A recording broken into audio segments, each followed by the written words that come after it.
Huh. So we were discussing electricity, and now after the parallel combination and series combination, we have to discuss the heating effect of electric current. मतलब कि heating effect, देखो नाम ही describe कर दे रहा है. Heating effect किसकी?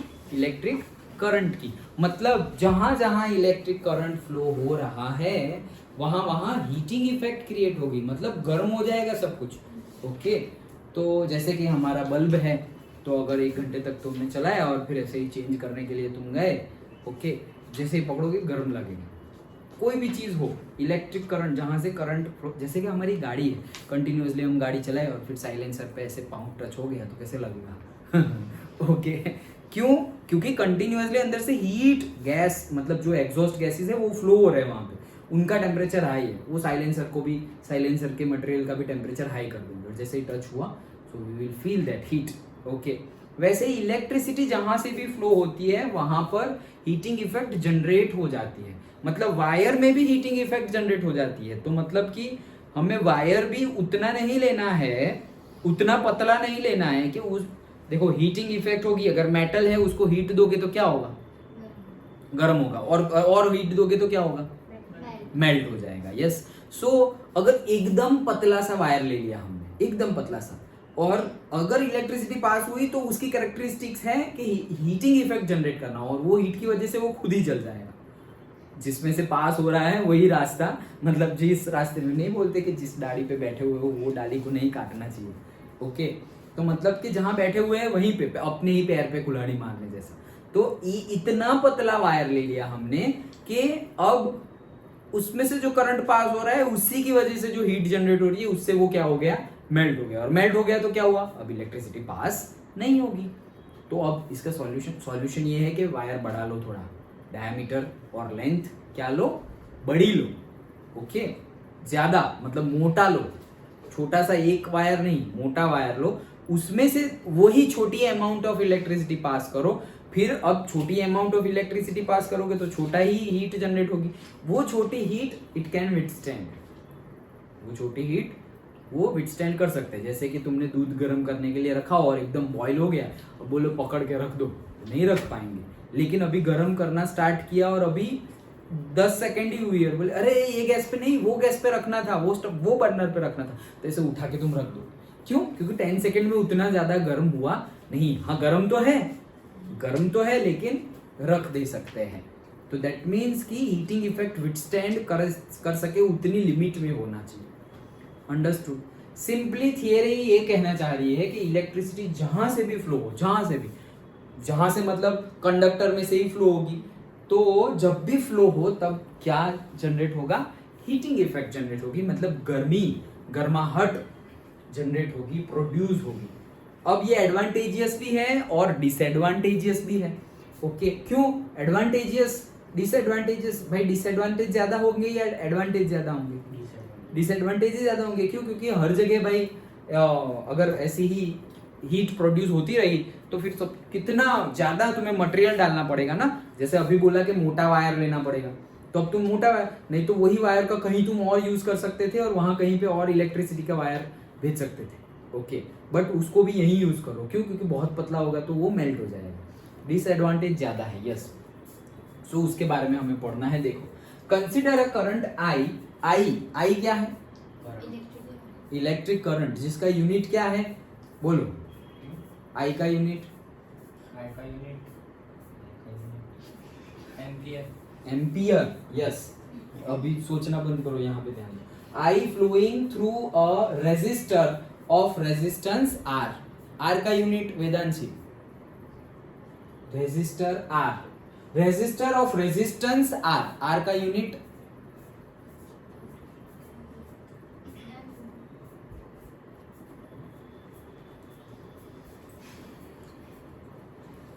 इतना easy चीजें ना आए, मतलब तुम्हारा ध्यान ही नहीं है 100% क्लास में.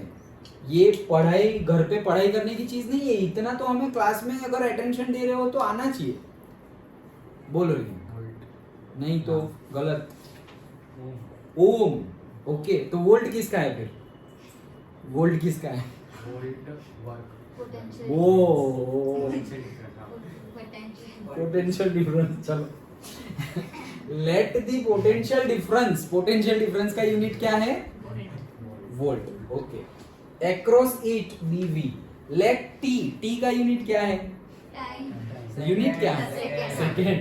B the time during which charge Q का यूनिट क्या है? कूलम. ओके. फ्लोज अक्रॉस, मतलब वही चीज बोल रहे हैं कि एक पर्टिकुलर रेजिस्टेंस है, रेजिस्टेंस में से एक पर्टिकुलर टाइम टी में इलेक्ट्रिक करंट आई फ्लो हो रहा है, जिसकी वजह से आई फ्लो हो रहा है मतलब एक्चुअल में क्या? कूलम चार्जेस पास हो रहे हैं एक जगह से दूसरी जगह, वही इलेक्ट्रिक करंट है, वही बोला गया है. The work done in the moving charge Q through a potential difference V is VQ. ये सब फॉर्मूला का लिखा हुआ है, ये डेफिनेशन नहीं है. मतलब वर्क डन क्या है? V इंटू से Q एंड से, देखो हमने पढ़ा था पोटेंशियल डिफरेंस V क्या था? पोटेंशियल डिफरेंस की definition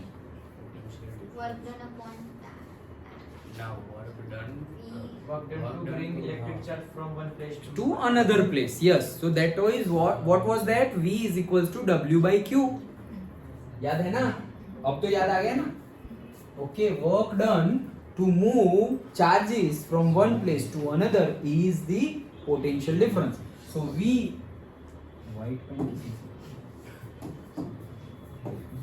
is equals to say W by Q.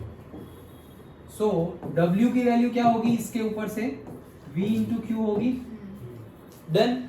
Okay. Therefore, the source, that is cell or battery, must supply energy equal to the VQ in time t. Hence, the power input to the circuit by the source is P. तो P क्या है? P is nothing. Power is nothing but 9th class में पढ़ा था 11th chapter. Power, work, energy, power. तो what was the power? Power is nothing but, याद है किसी को? हाँ? नहीं. capability to do work. That is work. Capability to do any work or say any action. Capacity to do work is the energy. And is the energy. But मैं पूछ रहा हूँ power. Work done upon time. Okay, power is nothing but work done per unit time. मतलब एक घंटे में तुमने कितना काम किया? That is the power. Work done per unit time. अब इसकी बात करें, ये फॉर्मूला लगाए तो P is equals to work done है VQ, तो VQ divided by say T. ये समझ में आया? Power is equals to work done per time, ये पहले का है, अभी सिर्फ रिवाइज किया हमने. Power is equals to work done per time. Done. Work done per time power है. वर्क डन का फॉर्मूला हमें पता है, particularly work done in this case electrical work, V into Q. वो वैल्यू यहाँ रख दी, तो V into Q by T. Again ये कुछ दिखाया लग रहा है, Q by T I current. Okay, Q by T I is equal to Q by T. So P is equal to say VI.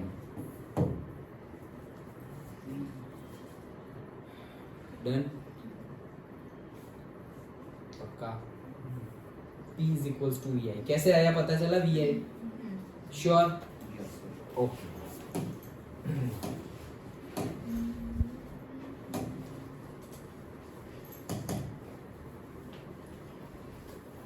So, or the energy supplied to the circuit by the source time t, P into T, VIT. Okay.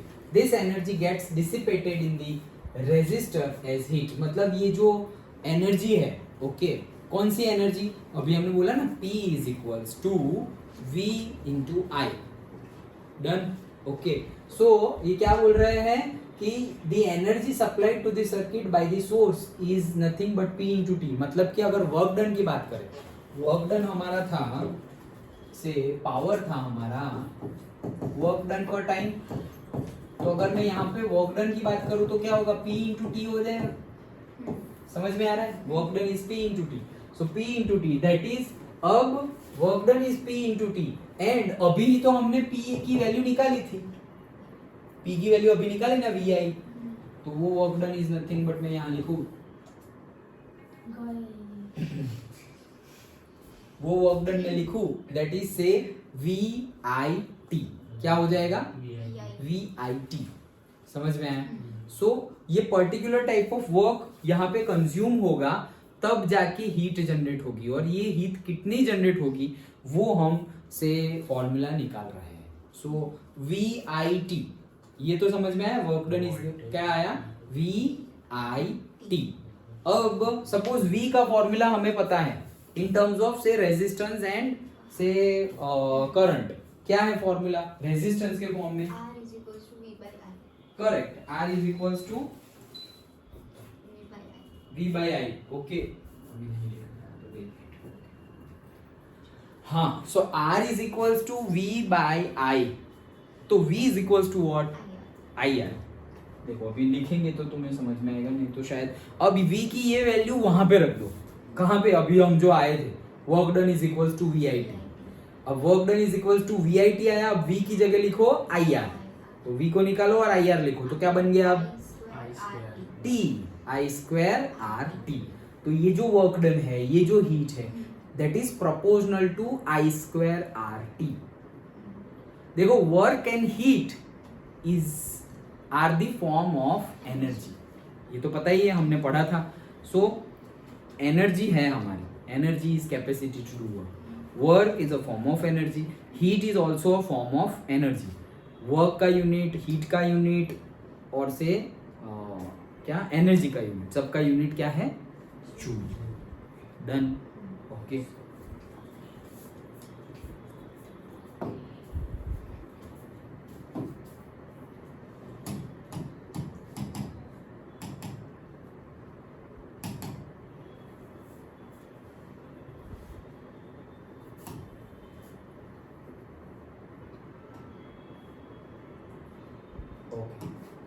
सो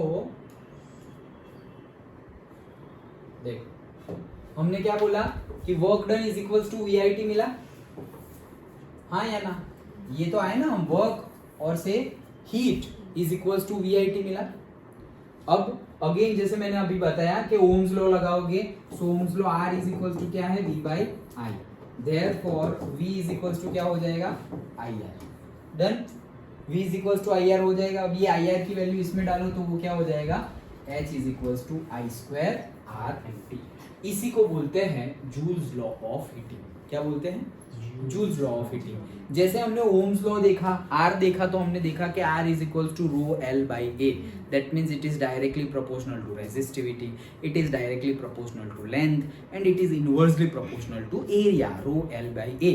वैसे ही अगर heating effect के लिए पूछे, so heat generated in the circuit when current is flowing, that is directly proportional to the square of the current, I square. Directly proportional to the resistance of the circuit, R. Directly proportional to the time period that current is passing, that is T. समझ में आया? इसका meaning क्या है? अगर ये दोनों चीज कांस्टेंट रखी और T मतलब T, जैसे कि एक वायर में से मैं करंट पास कर रहा हूँ और वो करंट मैं 10 मिनट के लिए पास करूं, और दूसरी बार दूसरे ही सेम मटेरियल के वायर में से मैं 1 घंटे के लिए पास करूं, क्या दोनों में सेम हीट जनरेट होगी? नहीं, डिफरेंट हीट जनरेट होगी. किसमें ज्यादा हीट जनरेट होगी? 1 आवर वाले में. क्यों? क्योंकि उसमें टाइम पीरियड ज्यादा है, डायरेक्टली प्रोपोर्शनल है. वैसे ही अब उसको कांस्टेंट रख दो. रेजिस्टेंस की बात करते हैं तो एक वायर लिया मैंने कॉपर का, दूसरा वायर लिया मैंने एल्यूमिनियम का. एल्यूमिनियम का रेजिस्टेंस ज्यादा है और कॉपर का रेजिस्टेंस कम है. रेजिस्टेंस कॉपर का कम है. रेजिस्टेंस कम है तो करंट ज्यादा फ्लो होगा, उसका रेजिस्टेंस ज्यादा है तो करंट कम फ्लो होगा. सेम टाइम के लिए दोनों में 1 घंटे के लिए मैंने particular amount of current flow करवाया, तो कौन से वायर में ज्यादा हीट प्रोड्यूस होगी? जिसमें वो करंट फ्लो ज्यादा होता है. कॉपर में ज्यादा होगी. क्यों? क्योंकि उसमें करंट फ्लो ज्यादा हो रहा है तो हीटिंग इफेक्ट ज्यादा होगा. करेक्ट. ओके, लेकिन मुझे रेजिस्टेंस पे क्वेश्चन पूछना है. अगेन क्वेश्चन को चेंज करता हूं. अगर दोनों में सेम करंट फ्लो हो रहा है, एज्यूमिंग दोनों मटेरियल में सेम करंट फ्लो हो रहा है, अभी कॉपर है और एल्यूमिनियम है, अब किस में ज्यादा फ्लो होगी? करंट सेम फ्लो हो रहा है, तो अब किस में हीट ज्यादा प्रोड्यूस होगी? एल्यूमिनियम में. क्यों? उसका रेजिस्टेंस ज्यादा है. ओके उसका रेजिस्टेंस ज्यादा है डायरेक्टली प्रोपोर्शनल, तो रेजिस्टेंस ज्यादा तो हीट भी ज्यादा, और करंट का तो अभी तुम बोले जिसका करंट ज्यादा होगा वो उसमें हीट ज्यादा प्रोड्यूस होगी। तो sir R is proportional to H is proportional.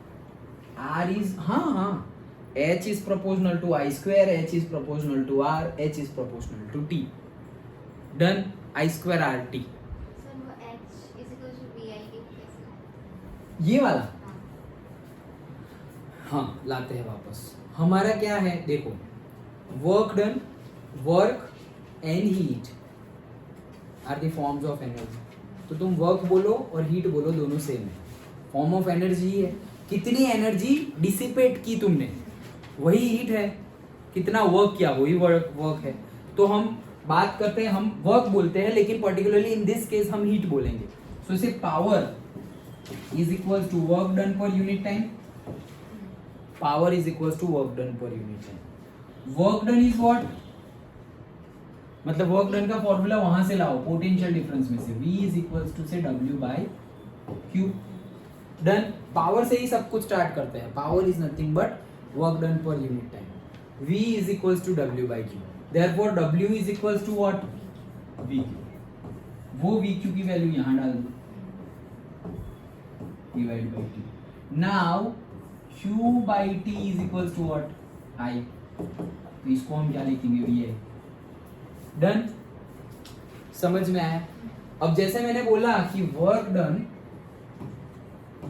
और हीट को हम सेम लेंगे, तो ये दोनों को कंपेयर करो। कौन से दोनों को, ये एक और ये दो, सब कुछ इक्वल टू में ही है, तो ये T उधर चला गया, तो वर्क इज इक्वल टू से हीट इज इक्वल टू से VIT। आया समझ में? डन। अब वापस V की वैल्यू डालो, तो Ohm's law R is equal to V by I।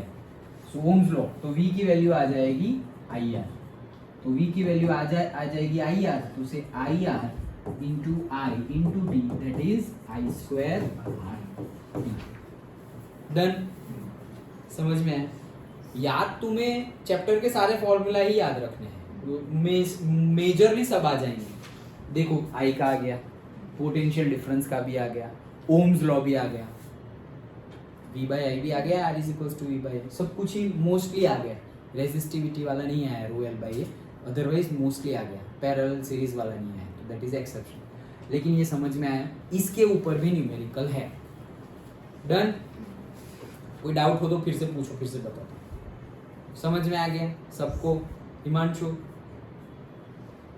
Done, Vedanshi चलो तो क्लीन कर देता हूँ ये, कर दूँ ना? Okay, so the law implies, वही चीज वापस लिखी हुई है, directly proportional to the square of the current. Okay, directly proportional to the resistance, yes, directly proportional to the time for which current flows through the resistor. Simple, जो यहाँ है वही लिखा है। ओके,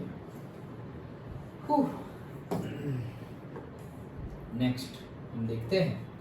देखो, practical applications of heating effect of electric current. Okay, practical applications of heating effect of electric current. अब देखो, electric current जो हमने बोला कि ये जो हीटिंग इफेक्ट है वो डिसएडवांटेज है, लेकिन ह्यूमन माइंड देखो डिसएडवांटेज में भी एडवांटेज ढूंढ लिया है हमने। कौन सा एडवांटेज? जैसे कि electrical heater, electrical coil, electrical geyser, toaster. मतलब क्या?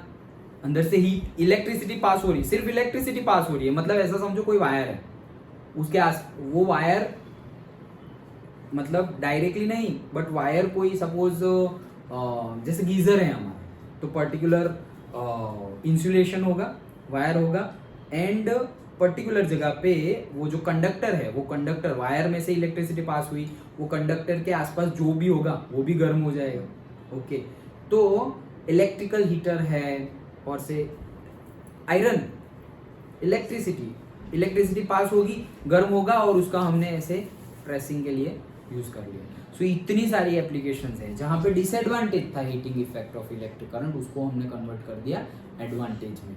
बहुत ही बढ़िया एग्जांपल तो जो है वो है फ्यूज, जो हम पहले यूज करते थे, आज भी यूज करते हैं, बट आज उसका फॉर्म चेंज हो गया है। फ्यूज जो घर में होता है, घर के एंट्रेंस पे या बाहर होता है, घर के बाहर, अभी के नए घर में तो हम एमसीबी लगाते हैं, वो नहीं बोलते ट्रिप हो गई, एमसीबी ट्रिप हो गई। यहाँ से ये एसी के बाजू में लगा हुआ है, यहाँ नहीं लगा हुआ, ये एसी के बाजू में लगा हुआ है, दैट पर्टिकुलरली एक ब्लॉक होगा और फिर ऐसे ट्रिप हो जाएगी। घर पे तो देखा होगा ना, तो यहाँ पे अभी देख लेना, that is MCB. MCB in the sense miniature circuit breaker. Miniature मतलब छोटी सी सर्किट, पूरी की पूरी सर्किट है, उसको क्या कर देगा, ब्रेक कर देगा। एमसीबी का काम क्या है, सर्किट को ब्रेक कर देना। क्यों भाई, सर्किट को क्यों ब्रेक कर लो? सपोज कहीं पे पानी भर गया है बारिश में, या शॉर्ट सर्किट हो गई, तो वो सारा शॉर्ट सर्किट पूरे के पूरे घर में, रूम में फैलना जाए, हमें शॉक ना लग जाए, इसलिए वो क्या करता है, ट्रिप हो जाती है। कहीं पे ज़्यादा लोड आ गया, नहीं बोलते कि हम जीबी से आज ज़्यादा लोड आ रहा है, इसकी वजह से। पहले के टाइम पे तो कितने लोगों के टीवी जल जाते थे, और से फ्रिज, ये वो सब कुछ जल जाता था। मतलब ऐसे नहीं बोलते फुकाई ग्यू, ओके, जल जाना मतलब क्या कि वो वर्क ही नहीं करेगा। मतलब वो कैसे वर्क नहीं करेगा, उस दिन जैसे बताया था वैसे, इलेक्ट्रिसिटी वाली बिजली हमारे पे लाइट नहीं गिर रही है, लाइक दैट। इसमें से सपोज 10 एम्पियर तक का करंट पास हो तब तक वो सही है। अब इसमें से तुमने 10,000 एम्पियर पास कर दिया, क्या होगा, फट जाएगा वो, तो वैसे ही जल जाएगा। ओके, सर्किट ज्यादा मेल्ट हो जाएगी, जल जाएगी, मतलब वायर भी मेल्ट हो जाएंगे। ज्यादा करंट पास हुआ तो ज्यादा हीट प्रोड्यूस होगी, ज्यादा हीट प्रोड्यूस होगी, तुरंत ही सब कुछ मेल्ट हो जाएगा। तो सर उसके रेजिस्टर उसको रेजिस्ट नहीं करता। हाँ, फिर कुछ रेजिस्टेंस काम नहीं करेगा। क्यों? क्योंकि करंट हीटिंग इफेक्ट ही इतना ज्यादा हुआ है, तो हीटिंग इफेक्ट की वजह से क्या हुआ, सर्किट ब्रेक हो गई। तो ये है एमसीबी। एमसीबी अभी अभी आई है, मतलब आई तो कब से है, लेकिन कॉमन अभी अभी हो गई है हर घर में एमसीबी। तुम्हारे घर में भी होगी, ओके, आज घर जाके देख लेना। So MCB that is miniature circuit breaker. कई ऐसे घर होते हैं, ऐसा नहीं है कि नहीं हो, तो कुछ ऐसे कुछ छोटी बात है, कुछ नहीं। अगर एमसीबी नहीं होगी तो दूसरी एक चीज होगी, that is called fuse. Okay, ऐसे होता है, ऐसे करके ऐसे डालना पड़ता है, फिर ऐसे उड़ गया तो ऐसे निकालो, ओके, फिर उसके अंदर वायर होता है। क्या होता है फ्यूज, अभी बताता हूँ। देखो, जैसे कि ऐसे बड़ा सा डब्बा होता है,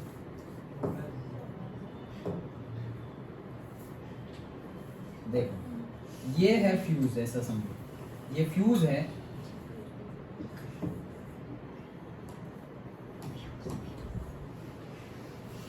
लाइक दिस, यहाँ पे टर्मिनल है, वायर है, ये वायर पूरा यहाँ से जीबी से जो वायर आया है, जीबी से वो ये वायर, और यहाँ से जो वायर जा रहा है वो हमारे घर में जा रहा है। ओके, हमारे घर में जा रहा है, वो यहाँ है। घर के बाहर ये फ्यूज होता है। करता क्या है वो, जीबी से अगर ज्यादा करंट, ज्यादा वोल्टेज आ गया, तो यहाँ पे पतला सा, एकदम पतला सा कॉपर का वायर होता है। मतलब उसकी कैपेसिटी होगी, उसकी कैपेसिटी क्या होगी कि भाई पर्टिकुलर I²RT जो हमारी हीट है उतना वो विथस्टैंड कर पाएगी। उससे ज्यादा, जैसे हमने मान लिया हीट का यूनिट है जूल, से हमने मान लिया 100 जूल तक की हीट ये वायर विथस्टैंड कर पाएगा। अगर 100 जूल से ज्यादा अगर हीट प्रोड्यूस हुई तो वो झेल पाएगा नहीं, तो क्या हो जाएगा, वो मेल्ट होने लगेगा। तो 100 जूल तक जा रहा है तो सही है, और कभी ज्यादा करंट आ गया, ज्यादा वोल्टेज आ गया जीबी से, ओके, जानबूझ के नहीं, बाय मिस्टेक, तो क्या हो जाएगा, ये मेल्ट हो जाएगा। और जैसे ही ये मेल्ट हो गया तो क्या हो जाएगा, ऐसे ऐसे ऐसे करके ब्रेक डाउन हो गया। अब यहाँ आ रहा है, यहाँ पे मेल्ट हो गया, मतलब यहाँ पे करंट जाएगा ही नहीं, और तुम्हारे घर की लाइट चली गई। पूरी सोसाइटी की लाइट है लेकिन तुम्हारे घर की लाइट चली गई। क्यों? क्योंकि तुम्हारे घर का फ्यूज उड़ गया है, पूरी सोसाइटी का नहीं उड़ा है। ऐसा होता है, हुआ है कभी तुम्हारे घर ऐसे कि तुम्हारे घर ही लाइट नहीं है, ओके, और बाकी सबके घर है, ओके ये सबके घर कैसे भाई? तो ऐसे हो जाता है। क्यों? क्योंकि अब ऐसा कैसे है, चलो जस्ट गिव अ गेस, ऐसा कैसे, जीबी का वायर, जीबी से पावर सबके घर आता है। अगर जीबी ने ज्यादा करंट वोल्टेज भेज दिया, उसकी वजह से तुम्हारा फ्यूज ऐसा हो गया, जल गया, मेल्ट हो गया, तो दूसरों का भी होना चाहिए। लेकिन सिर्फ तुम्हारे घर का ही क्यों गया? नहीं, उन सबके घर में फ्यूज होता है। हाँ, ये जो वायर है ना, ये वायर किसी ने ऐसे मोटा सा वायर डाल दिया, ओके, यहाँ किसी ने ऐसे मोटा सा वायर डाल दिया, तो मोटा सा वायर डाला तो वो छोटे वायर की कैपेसिटी थी 100 जूल, मोटे वायर की कैपेसिटी है सपोज 300 जूल, तो ज्यादा वोल्टेज आएगा ना, ये भी चला जाएगा। तो ये ज्यादा होना अच्छा है या कम होना अच्छा है? मतलब उसकी थिकनेस, हाँ मीडियम। ज्यादा हुई अगर, जैसे कि तुम्हारे घर की लाइट चली गई, बाकी के घर की नहीं गई, तो तुम्हारे घर की लाइट चली गई क्यों? क्योंकि ये वायर मेल्ट हो गया। बाकियों के घर की नहीं गई क्योंकि उनमें मोटा वायर था, तो करंट पास हो गया। लेकिन प्रॉब्लम क्या है, ये तुम्हारा सिर्फ फ्यूज उड़ा है, उनके अप्लायंसेस उड़ जाएंगे। ओके, मतलब कि टीवी है, फ्रिज है, एसी है, वहां पे ज्यादा चला गया, तो जैसे यहाँ की वायरिंग मेल्ट हो गई वैसे अंदर की वायरिंग मेल्ट हुई, तो ये फ्यूज रिपेयर करने में अगर तुम बाहर से भी आदमी बुलाओ तो वो 100 रुपीज ले जाएगा, और तुम खुद करो तो फ्री में हो जाएगा। कुछ यहाँ पे रॉकेट साइंस नहीं है, सिर्फ वायर ही डालना है नया, ऐसे स्क्रू खोलने हैं दोनों साइड और वायर एक डालना है, वापस स्क्रू टाइट कर देना है, दैट्स इट। ओके, तो फ्री में हो जाएगा। लेकिन एसी, फ्रिज, टीवी, उसमें अगर ज़्यादा करंट चला गया तो 100 में 1000s में खर्चा हो जाएगा। ओके, सो अच्छा है ये तुम्हारे घर में ही उड़ जाए, मतलब दूसरों की कंपेयर तो नहीं करनी है, बट फ्यूज हो जाए, मतलब मेल्ट हो जाए या एमसीबी ट्रिप हो जाए, ये तो अच्छी बात है। समझ में आया क्यों अच्छी है? फिर तुम बोलो ये यार बार बार फ्यूज उड़ जाता है यार, कुछ नया डालो, कुछ अच्छा डालो कि जाए ही ना। अरे जाए ही ना तो दूसरा कुछ चला जाएगा, खर्चा बढ़ जाएगा। ओके, सर अगर सबके अंदर मीटिंग वगैरह वायर डाल तो वही यही केस हो जाएगा। नहीं, अप्लायंस में भी तो अप्लायंस में मतलब उसका चार्जेस बढ़ जाएगा। फिर अप्लायंस मोटे डाले तो तुम्हारे घर के लिए स्पेशल अप्लायंसेस बनाने पड़ेंगे, क्योंकि उसकी कैपेसिटी होगी कि इतने एम्पियर जाएगा। तो सपोज टाटा ने बनाया है, वोल्टास ने बनाया है एसी, तो उसने सबके लिए सेम कंस्ट्रक्शन रखा है कि भाई 3 एम्पियर का जाना चाहिए, 5 एम्पियर का करंट जाना चाहिए। अब तुमने ज़्यादा वायर डाल दिया, तुम बोलोगे मेरे घर में तो 10 एम्पियर पे भी चलेगा, सो 10 एम्पियर पे चलेगा तो 10 एम्पियर करंट भेजना पड़ेगा। वायरिंग अलग, अप्लायंसेस अलग, तुम्हारे लिए स्पेशल टाटा को बनाना पड़ेगा। और अगर तुम सोचो कि टाटा ने नहीं बनाया और तुमने यही डाल दिया, तो तुम्हारा अप्लायंसेस ठीक तरह से वर्क नहीं करेगा। 27 पे ये जो कूलिंग मिल रही है उसमें वो 27 पे कूल, ये 27 कर दिया, 16 कर दिया, कूलिंग हो ही नहीं रही है, क्योंकि उसको अच्छे से काम करने के लिए 10 एम्पियर चाहिए। तुमने ही वैसे डिजाइन करवाया है और अभी उसको मिल रहे हैं 3 एम्पियर्स। तो इनपुट नहीं मिल रहा है तो आउटपुट कैसे करेगा? 3-4 दिन का उपवास हो और फिर तुम्हें बोले कि चलो खेलना है, तो कहाँ से खेलोगे? वो कोई तू जा सोने दे, लाइक दैट। समझ में आया? पक्का? ओके, चलो। तो ये अगर तुम्हारे ही घर में ऐसा फ्यूज हो जाएगा, तुम्हारे घर की लाइट चली जाए और बाकियों की ना हो, तो टेंशन लेने की जरूरत नहीं है, अच्छी बात है। बाजू वालों को टेंशन लेना है। समझ में आया? ये तुम्हारे ही घर में ऐसा हो जाए और बाकियों के घर में ऐसा ना हो, उससे एक शायरी याद आ गई। चलो शायरी, आज शायरी सुना। इरशाद, ओके, थैंक यू।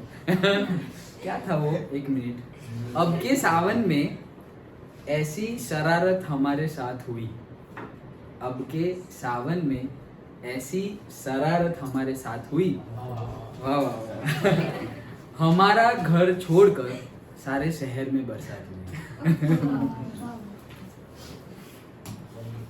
चलो, हाँ, सो अब उसके एडवांटेज और डिसएडवांटेज तो नहीं, हीटिंग हो रहा है, बातें नहीं अमन।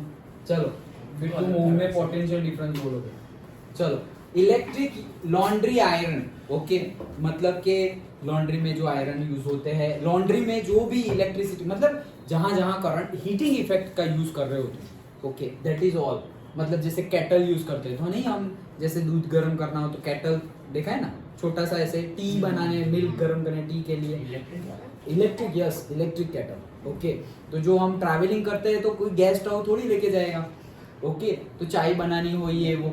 और अगर तुम ट्रैवल करो तो होटल में पर्टिकुलरली वो रखा ही होगा, होटल में जाओ तो इलेक्ट्रिक केटल रखा होगा, फिर अमूल के वो पाउडर रखे होंगे, मिल्क पाउडर, टी बैग्स, वो सब रखा ही होगा वहाँ पर होटल में जाओ तो खुद चाय बना के पी लो। उनका कहने का मीनिंग ये है, ओके। ओके, समझ में आया? So electric toaster, electric oven, electric kettle and electric heater, ये सारे ही अप्लायंसेस में हम हीटिंग इफेक्ट का यूज कर रहे हैं। Okay, heater are some of the devices based on the Joule's heating. Then अब ये जो अभी हमने फ्यूज समझा, वो fuse used in an electric circuit. It protects circuits and appliances by stopping the flow of any unduly high electric current. मतलब unduly मतलब जिसको तुम्हें चाहिए नहीं, फिर भी अगर हाई इलेक्ट्रिक करंट जीबी ने भेज दिया तो होगा क्या कि वो उसको प्रिवेंट करेगा. कैसे प्रिवेंट करेगा? वो खुद मर जाएगा और तुम्हारे को मतलब जीवित रखेगा, तुम लोगों को, तुम्हारे अप्लायंसेस को. It consists of a piece of wire made of a metal or an alloy of appropriate melting point. Important thing क्या है यहाँ पे? Melting point. तुम सोचो कि सर कॉपर के वायर की जगह कोई दूसरा आयरन का वायर लगा दे तो नहीं चलेगा, क्योंकि अगर उसका मेल्टिंग पॉइंट हाई हुआ तो दिखने में तुम्हें सेम लग रहा है, सर ये भी पतला है वो भी पतला है, लेकिन दोनों पतले हैं, लेकिन दोनों मेटल अलग अलग है, दोनों का melting point boiling point different होता है. तो मेल्टिंग पॉइंट डिफरेंट है तो ये अलग टेम्परेचर, सपोज ये 30 डिग्री पे मेल्ट हो रहा है, दूसरा वाला 50 डिग्री पे मेल्ट हो रहा है, तो 30 to 50 इतना करंट तो पास हो जाएगा फिर. ओके, तो main important thing is melting point. It consists of a piece of wire made of metal, ये हमने पढ़ा. If a current larger than the specified values flow through the circuit, the temperature of the fuse wire increases. This melts the fuse wire and breaks the circuit. Understood? समझ में आया? पक्का? So this is all about the electrical heating, motivation, switch off everything and switch on studying.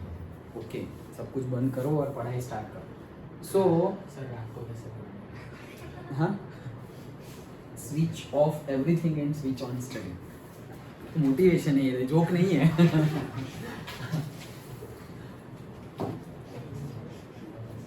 समझ में आ गया? सो concept wise यही हमारा chapter था. ओके, अब हम जो हमारा इन टेक्स्ट क्वेश्चन और ऑल वो सब देखते हैं, उससे पहले तुम न्यूमेरिकल सॉल्व करो.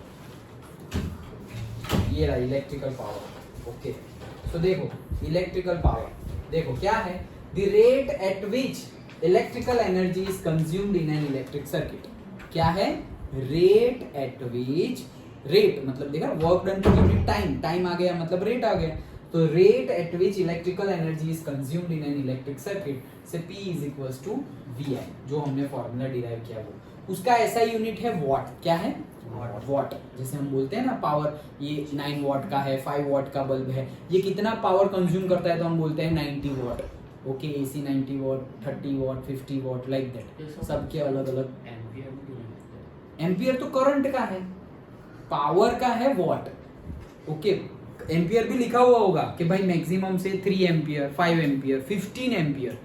बड़े बड़े है, AC है, फ्रिज है, देखना उनके प्लग अलग होते हैं. देखो ये प्लग अलग है और ये प्लग अलग है, तो ये 15 एम्पियर का प्लग है और ये 5 एम्पियर का प्लग है. मतलब यहाँ से तुम बोर्ड ये चला सकते हो, यहाँ से तुम AC चला सकते हो, यहाँ 15 एम्पियर से सब चला सकते हो, लेकिन यहाँ से मैं बोर्ड नहीं चला सकता, यहाँ से मैं AC नहीं चला सकता. समझ में आया? सो कैपेसिटी होती है, ऐसा यूनिट है वॉट. ऑल्सो यहाँ पे अभी देखो याद रखना है क्या है, 1000 watt is equals to 1 kilowatt. ये तो पता ही है ना, किसको नहीं पता है? 1 किलोवाट, किलो मतलब 1000, तो कितना हो जाएगा 1000 वॉट. डन. ओके, मेगा के लिए क्या लिखेंगे? 1 megawatt is equals to 1 megawatt 10,000.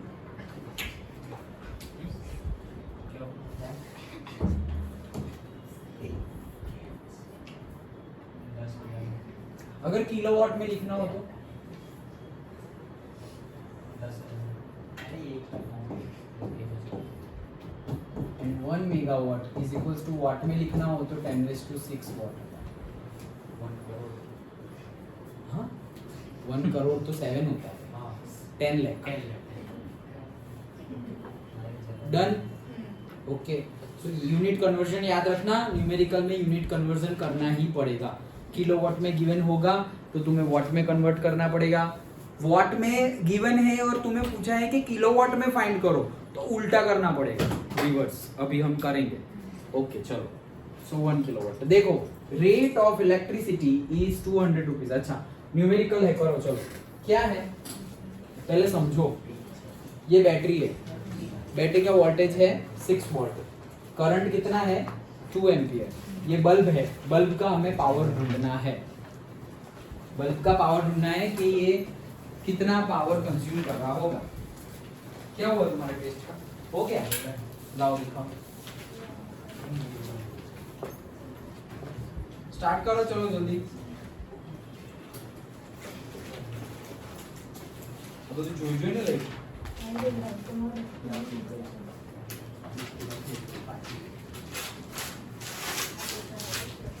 આટલું જ આન્સર છે, બસ એક જ લાઈન।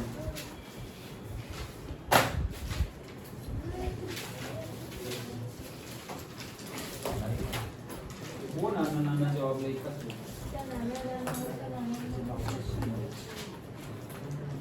तीसरे चैप्टर में वांचवा मांगते हैं, तीसरे चैप्टर में वांच। कितना हुआ तुम लोगों का? करो करो चलो, लियो करो ना। अभी क्या कर रहे थे? ये रहा क्वेश्चन। हो गया? क्या आंसर है? 12 वॉट। सही है, तो 12 वॉट इज द आंसर। ये यही क्वेश्चन है फिगर में जो है वो। ओके, अब देखो उसके अंदर और एक क्वेश्चन ऐड हो गया है। क्या है? Rate of electricity is 200 rupees per kilowatt our. कितना है? 200 रुपीज पर किलोवाट आवर। मतलब 1 किलोवाट आवर हो तो कितने रुपीस पे करने हैं तुम्हें? 200 rupees. Find the bill. Bill की वैल्यू, लाइट बिल की वैल्यू कितनी होगी? If this bulb is used for 50 hours, 50 घंटे के लिए अगर ये बल्ब चालू रखा तो कितना लाइट बिल आएगा? ऐसा पूछेंगे। कितना इसका कितना है? W नहीं मतलब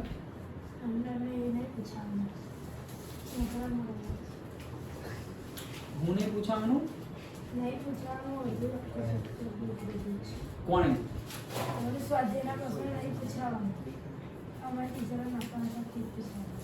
તમારા ટીચરે શું તે કઈ નથી લખાયું? તે લાવ્યો તું સ્કૂલ થી આવ્યો ને? કશું લઈને તો આવ્યો નહીં?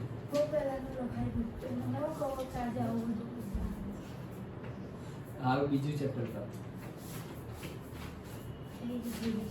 તો કરો, વાંચો ફરીથી કરો।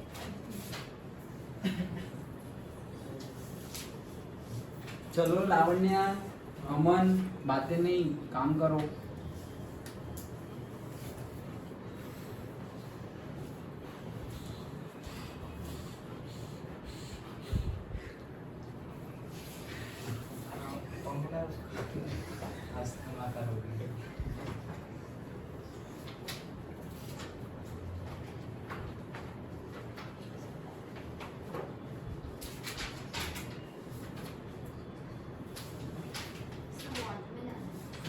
नहीं, तुम्हें तो बिल ढूंढना है। कितने रुपीस बिल आएंगे?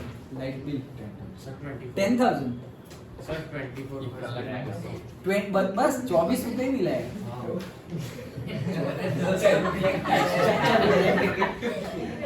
बिल आएगा ना, वो किलोवाट में गिवन है। हाँ, जो भी हो जो भी हो मुझे नहीं पता। 24,000। अरे मेरे भाई, वो किलोवाट में गिवन है, हमें वॉट में फाइंड करना है। वॉट में फाइंड करना है। ये देखो कितना है? 200 rupees per kilowatt our. 1 kilowatt our के लिए कितना बिल होगा? 200 रुपए। चलो गिनते हैं। देखो सबसे पहले तो मुझे P फाइंड करना है। P इज VI, दोनों गिवन है। 6 × 2 12 वॉट। डन, ये तो इजी था। अब क्या बोल रहे हैं? किलोवाट आवर में गिवन है। पहले मुझे किलोवाट आवर लाओ, तो ये क्या है? वॉट। तो मैं लाता हूँ किलोवाट आवर में। एनर्जी का यूनिट है, ये किसका यूनिट है? एनर्जी। तो 12 है, 12 को किलोवाट में कन्वर्ट करो। 0.12 नहीं 0.12। देखो 12 है इंटू 10⁻³ किलोवाट होगा। क्यों? क्योंकि यहाँ मैंने किया, देखो 1 kilowatt is equal to 1000 watt, तो 1 वॉट इज इक्वल टू 10⁻³ हो जाएगा ना किलोवाट में। समझ में आया?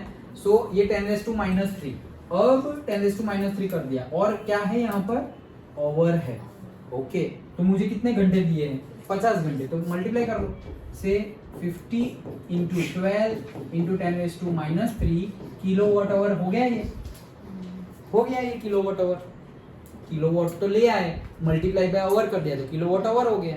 नाउ 12 5 60 और एक 60 है तो 6 एक 0 ये एक 0 इंटू 10⁻³ किलोवाट आवर, तो इतना आ गया। That's it. क्या पूछा है कि भाई किलोवाट आवर एक हो तो रुपीस कितने हैं 200, तो किलोवाट आवर 600 इंटू 10⁻³ हो तो रुपीस कितने होंगे। ओके तो 200 इंटू 600 इंटू 10⁻³ सो क्या आ जाएगा, 50 कहाँ से लाया? कौन सा 50 कहाँ से? 50, ये किलोवाट है, मुझे क्या चाहिए किलोवाट आवर, तो आवर से किलोवाट को मल्टीप्लाई करना पड़ेगा, तो ये आवर को मल्टीप्लाई कर लो। ओके तो समझ में आ रहा है या फिर वो नोट में पढ़ा हूँ, इस सब में समझ में आ रहा है ना। हाँ तो कहाँ गए हम, ये रहे। सो 2 6 से 12 1 2 3 4 सो से 10⁻⁴ इंटू 10⁻⁻³ तो ये कितना हो गया, एक ही 10 बचा, सो इसे 120 रुपीज। कितना आया आंसर 120 रुपीज लाइट बिल आएगा अगर 50 घंटे तुमने एक बल्ब को चलाए रखा जिसकी कैपेसिटी कितनी है 12 वॉट। 12 वॉट है, यस जस्ट लाइक दिस, ये 12 वॉट है, इसको 50 घंटे अगर चलाए रखो तो कितना रुपीस बिल आएगा 120 रुपीस। अगर रेट ये हो तो हमारा ये रेट ये नहीं है, ज्यादा है हमारा रेट ज्यादा है, 200 रुपये नहीं ज्यादा है। 1000 किलोवाट आवर मतलब 1 यूनिट होता है। अब हम बोलेंगे कि सर हमारे घर में तो ऐसा किलोवाट जैसा लाइट बिल में लिखा हुआ नहीं होता, हमारे घर में तो यूनिट होता है ना, इतने यूनिट इतने रुपए, इतने यूनिट इतने रुपए, यूनिट लिखा हुआ होता है। यूनिट मतलब क्या है 1000 किलोवाट आवर, कितना 1 यूनिट इज इक्वल टू, हमारे घर की बात कर रहा हूँ प्रैक्टिकली, अगर घर जाके तुम देखो लाइट बिल कितना आ रहा है, so 1 unit is equals to 1000 kilowatt hour. तो सोचो हम कितना कंजम्पशन कर रहे हैं, हमारे घर का 200 यूनिट बिल आ रहा है सर 2 महीने का, कम ही बोल रहा हूँ, ज़्यादा ही आता है। ओके सो 1 यूनिट का इतना होता है, तो मतलब 200 यूनिट मतलब यहाँ 200 कर दो, उतना ज़्यादा कंजम्पशन हम कर रहे हैं। ओके समझ में आ रहा है। ओके ये तो प्रैक्टिकल बात थी, लेकिन ऐसे न्यूमेरिकल सॉल्व कैसे करते हैं समझ में आया, अभी देता हूँ और पहले कुछ हो तो देख लेते हैं। Since the electrical energy is the product of power and time, the unit of electric energy is watt hour. 1 watt hour is the energy consumed when 1 watt of power is used for 1 hour. क्या बोल रहे हैं 1 watt hour मतलब 1 WH is the energy consumed मतलब 1 watt hour मतलब इतनी energy consumed होगी कब, when 1 watt of power is used for 1 hour. Simple तोड़ के लिखा है 1 WH मतलब क्या, तो W किसका है पावर का, ओके H किसका है टाइम का, तो 1 watt hour is the 1 watt के बल्ब को अगर तुम 1 घंटे के लिए चालू रखो तो वो जो होगा वो क्या होगा 1 watt hour, तोड़ा है सिर्फ, that is 1 watt hour is पहले तो watt, the energy consumed when 1 watt of power is used for 1 hour. 1 watt के बल्ब 1 घंटे तक चलाए रखे हम, तब वो जितनी एनर्जी कंज्यूम कर रहा है उसको हम क्या बोलेंगे 1 watt hour. डन. ओके देखो commercial unit of electric energy is kilowatt our, जो अभी हमने दिया वो किलो कमर्शियल यूनिट मतलब जो कितने किलोवाट आवर तुमने कंज्यूम किया, तो हम इसमें बोलेंगे, हम छोटा छोटा नहीं बोलेंगे कि कितने वाट कंज्यूम किया, तो हम गिनेंगे ये 12 वाट का एक बल्ब, ये 90 वाट का एसी, तो ऐसे एक एक करके नहीं गिनना है, ये मतलब 80 हो गया, ये 20 मतलब 100 हो गया, फैन का 30 मतलब 130 हो गया, एक रूम का 130, दूसरे रूम में जाओ तो ये पूरा ऐसे गिनेंगे तो हमारा आ गया सपोज 500 वाट, 600 वाट। बट हम ऐसी छोटी छोटी बात नहीं करेंगे, बड़ा unit that is kilowatt hour. Okay, so commercial unit क्या है पूछा जाएगा एक मार्क में, so that is kilowatt hour. देखो 1 kilowatt hour is equals to, ये तो सिर्फ कन्वर्जन है, किलोवाट मतलब 1000, तो ये 1000 कर दिया 1000 वाट। आवर का सेकंड में क्या तो 3600। ओके, 1 किलोवाट आवर वही है, तो यहाँ पे क्या आ गया 3.6 इंटू 10⁶ वाट इंटू सेकेंड, कुछ नहीं मल्टीप्लाई ही किया है। And then 1 kilowatt hour is equals to 3.6 into 10⁶ joule. Okay, ये क्या आया जूल। जूल कैसे आया, जूल वाट किसका है, पावर का, वाट पावर का है, और सेकेंड टाइम का है। तो हमने क्या बोला था, power is equal to work done per unit time, P is equal to W by T था, तो W क्या हो जाएगा, P इंटू टी हो जाएगा, W is equal to P into T. तो ये जो जूल है इसका यूनिट जूल, तो इसका यूनिट वाट, इसका यूनिट सेकंड, तो W इंटू सेकंड को जूल लिख सकता है ना, वही लिखा है उन्होंने, वाट इंटू सेकंड को क्या लिख दिया है जूल। क्यों, क्योंकि पावर का वाट टाइम का, सेकंड तो work into second, that watt into second that is joule. Understood, समझ में आया है सिंपल, लेकिन समझोगे तो सिंपल है। Understood, done. तो 3.6 इंटू 10⁶ जूल, डायरेक्टली भी ये वैल्यू याद रखना, 3.6 इंटू 10⁶ जूल। हाँ, अगर ना याद रहे तो तुम डिराइव तो कर सकते हो, याद ना रहे तो तुम ऐसे ही डिराइव कर सकते हो। कैसे, जैसे कि सिंपली तुमने लिख दिया,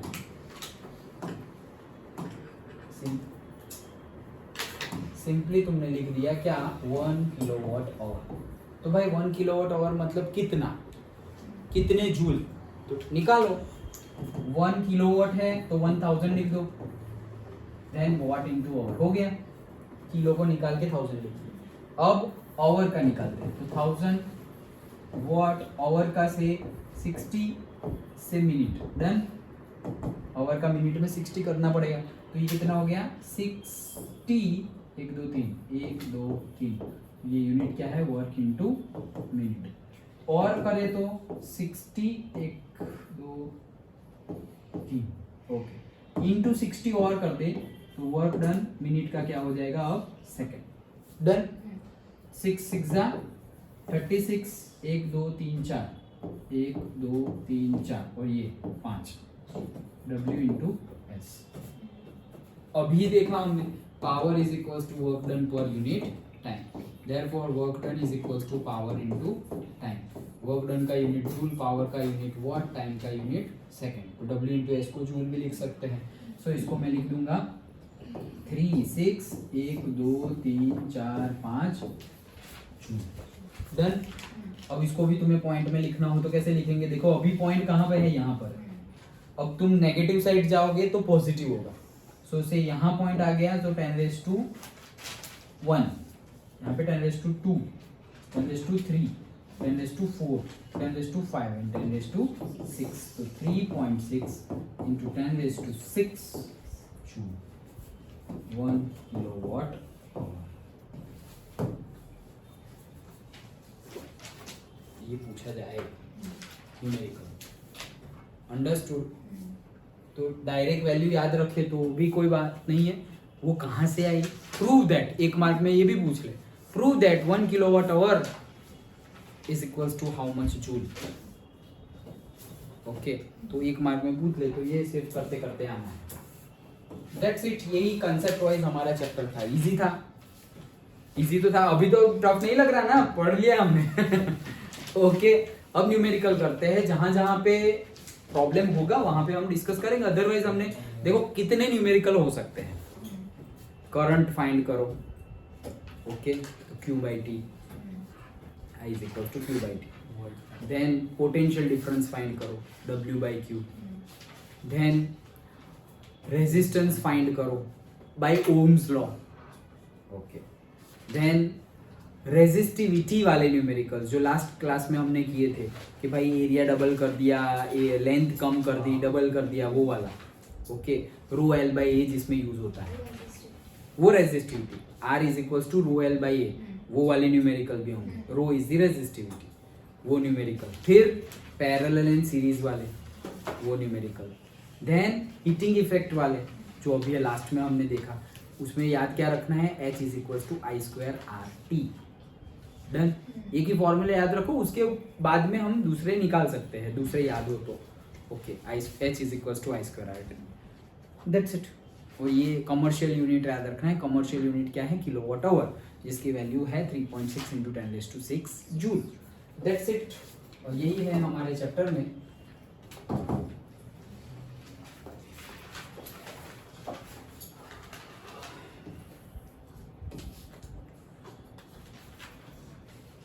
तो यहां तक किया था हमने।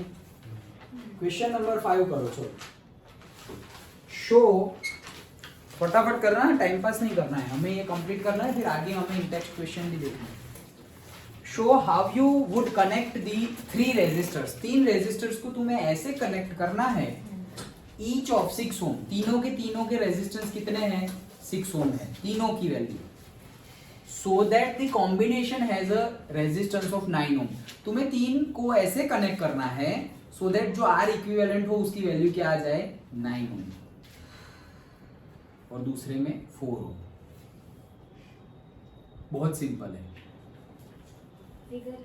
फिगर ड्रॉ करो, हाँ करो, और डायरेक्टली बोलना हो तो डायरेक्टली बताओ। कैसे कनेक्ट करना है, मतलब क्या पूछ रहे हैं, सीरीज या पैरेलल? मतलब ऐसा भी नहीं एक आंसर होगा, 2 को सीरीज में, 1 को पैरेलल में, तीनों को सीरीज में, तीनों को पैरेलल में। कैसे कनेक्ट करें सो दैट हमारा आर इक्विवेलेंट ऐसे आए। हाँ, मतलब से ईच ऑफ 6 ओम। R1 मेरा है 6 ओम, R2 भी है 6 ohm. R1 is equals to R2 is equals to R3, सबकी वैल्यू है 6 ओम। और मुझे पहले से बता दिया गया है कि R इक्विवेलेंट आ रहा है से 9 ओम। अब मैं इनको कैसे अरेंज करूं सीरीज पैरेलल में सो दैट मेरा ये आंसर आए। मतलब तीनों 6 ओम ही है। हाँ, सोचो तीनों 6 ओम है, तीनों को मैं सीरीज में लगा दूं तो कितना आएगा, नहीं होगा। कितना आएगा, 18 आएगा। यस, तो वैसे ही कैसे कनेक्ट करें सो दैट 9 ओम आए।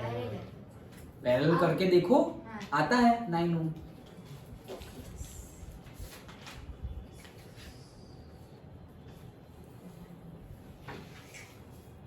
नहीं आता ना तो कुछ और लेंगे कनेक्ट करना है। सर मतलब एक 6 ओम का होगा और 2 लगाओगे तो चलेगा? नहीं, तीनों 6 ओम के हैं, ईच 6 ओम।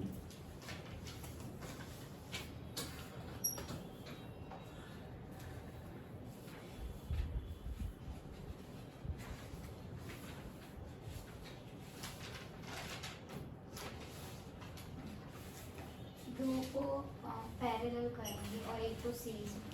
तो आ जाता है, करके देखो। हाँ, तो करके देखो।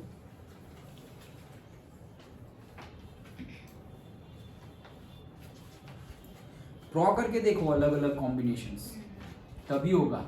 ऐसे स्टडी हो या लाइफ हो, प्रॉब्लम सॉल्व होगा पेन पेपर से। मेंटली सब सॉल्व करने मत जाओ।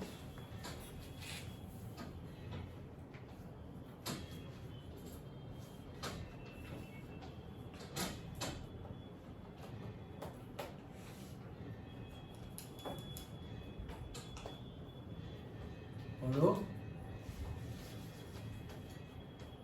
क्या?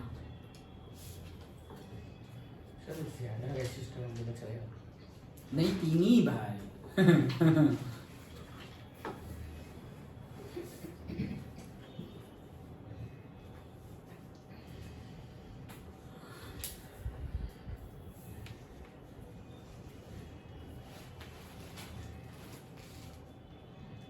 ट्राई तो करो। कैसे ट्राई किया तुमने? सीरीज में ट्राई किया तो 18 ओम आ रहा है, मतलब नहीं है। पैरेलल में ट्राई किया तो क्या आंसर आ रहा है? 1/2 आ रहा है, तो वो भी नहीं है आंसर। फिर कोई अलग कॉम्बिनेशन ट्राई करो।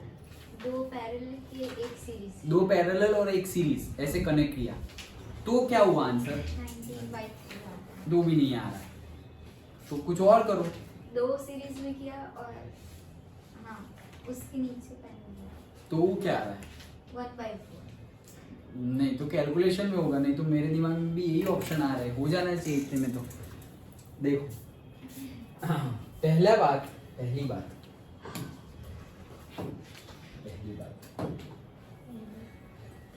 चलो क्या बोला है कि भाई R1 R2 R3 सभी कितने हैं? 6 ओम। R इक्विवेलेंट मुझे कितना लाना है? 9 ओम है ना? 9 ही था ना? हाँ 9 ओम लाना है। अब मुझे पता है कि अगर मैं सीरीज में कनेक्ट कर दूं तो R इक्विवेलेंट हो जाएगा R1 plus R2 plus R3 that is equals to 6 plus 6 plus 6 that is 18 ohm. मतलब ये गलत है, ये है क्या? सीरीज में नहीं है। फिर से पैरेलल, तुमने ना आंसर को उल्टा नहीं किया होगा दिशा। R equivalent is equals to 1 upon R equivalent is equals to 1 upon R1 plus 1 upon R2 plus 1 upon R3. Therefore 1 upon R equivalent is equals to 1 by 6 plus 1 by 6 plus 1 by 6 is equals to 6. 3 by 6 is equals to R equivalent is equals to 6 by 3 that is 2 ohm. ये भी नहीं है, गलत। Parallel में भी नहीं हो रहा है। फिर हम कुछ और देखते हैं कि भाई दो को पैरेलल में लगाते हैं और एक को ऐसे सीरीज में लगाते हैं। डन। दो को पैरेलल में लगाया और एक को सीरीज में लगाया। अब करके देखते हैं। तो से पहला R से R 1 2 3 सो से R12 जो है वो पैरेलल में है तो 1 upon R1 is equals to 1 upon R1 plus 1 upon R2 that is equals to 1 by 6 plus 1 by 6 that is equals to 2 by 6 that is equals to 1 by 3। therefore R12 कितना आ गया? R12 कितना है? 3 ओम। And then वो series में है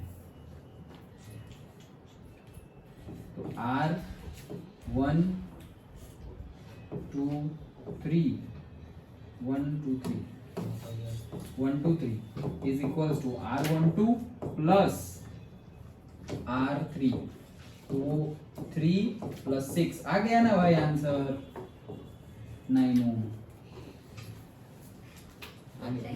calculation में था ना, उल्टा नहीं किया था। अच्छा ओके। तो देखो दो को पैरेलली रखा, दो को पैरेलली रखा, ये हमारा है R1, ये हमारा है R तो R1 R2 R3। तो पहले R12 किया दोनों पैरेलल में, पैरेलल में है तो 1 upon R1 1 upon R2 1 by 6 plus 1 by 6 2 by 6 that is 1 by 3 और उल्टा कर देंगे तो R12 is equals to 3 ओम। अब ये R12 और ये वो तो सीरीज में है तो दोनों का एडिशन कर दो, 6 and 3 9। डन। ओके अब सेकंड वाला 4 ओम वाला आंसर हाँ आंसर 4 ओम आना चाहिए। Each is 6। हाँ क्वेश्चन वही है। चलो अमन क्या हुआ? हाँ तो चलो करो। अरे वहाँ करो रियांक, नहीं दिख रहा कुछ, वहाँ करो अलग से। हाँ रेजिस्टर 3 ही चाहिए ना? हाँ यही क्वेश्चन यही है। 3 रेजिस्टेंस सबके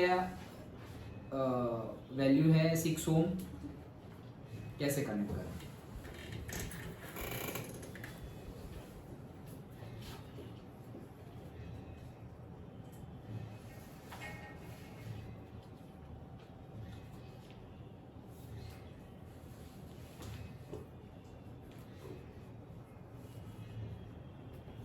उसका तो आंसर मेरा पहले ही आ गया। क्या है? 1 1/4 R equivalent. 4 R equivalent 4. आ गया ना, तो वो क्या दो सीरीज में बने पहले दो सीरीज में और नीचे पैरेलल. पैरेलल, और तो कुछ कर नहीं सकते, तीन ही तो है. पहले का फॉर्मूला है. ओके, तो क्या करेंगे देखो, सेकंड न्यूमेरिकल करोगे. ये इजी लगा, इसमें किसी को है डाउट नहीं है? राइट है, किसी को डाउट? ओके, नेक्स्ट देखते हैं. अब आंसर आना चाहिए हमारा वही है, R1 R2 R3 की वैल्यू गिवन है सेम 6 ओम, और हमारा R इक्विवेलेंट आना चाहिए 4 ओम. तो कैसे कनेक्ट करें? तो हम पहले सीरीज में कनेक्ट कर देते हैं और फिर तीसरे को पैरेलल में कनेक्ट करते हैं.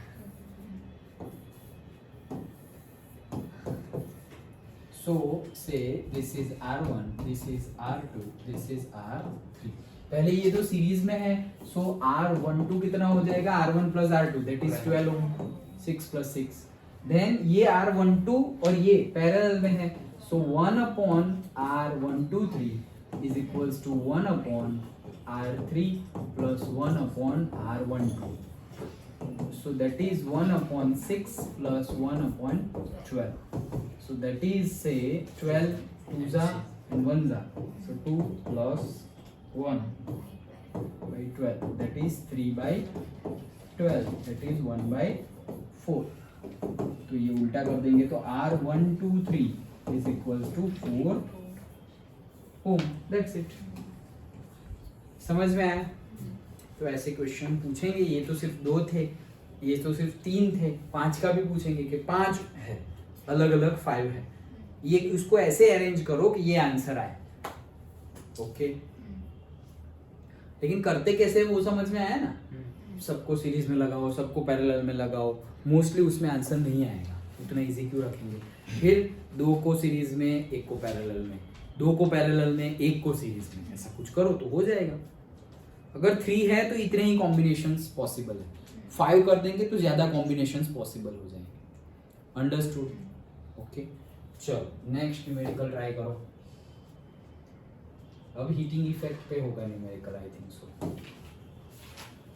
Yes, 6th one, 100 joule of heat is produced by 100 joule heat produce हो रही है each second in a 4 ohm resistance. 4 ओम का रेजिस्टेंस है, मतलब सपोज बल्ब है 4 ओम का जिसका रेजिस्टेंस 4 ओम है. Find the potential difference across the resistor.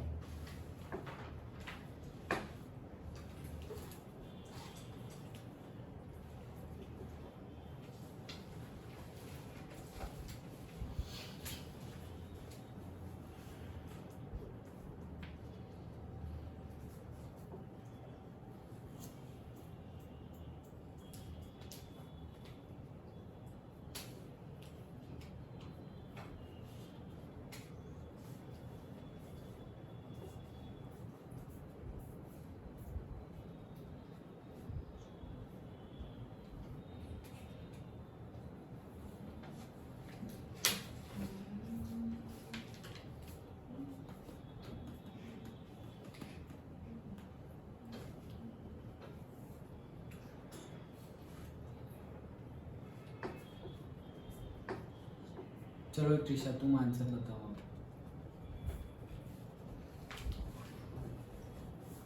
Given लिखो पहले, फिर क्या फाइंड करना है उसका फॉर्मूला कुछ पता हो वो लिखो और फिर आगे बढ़ो.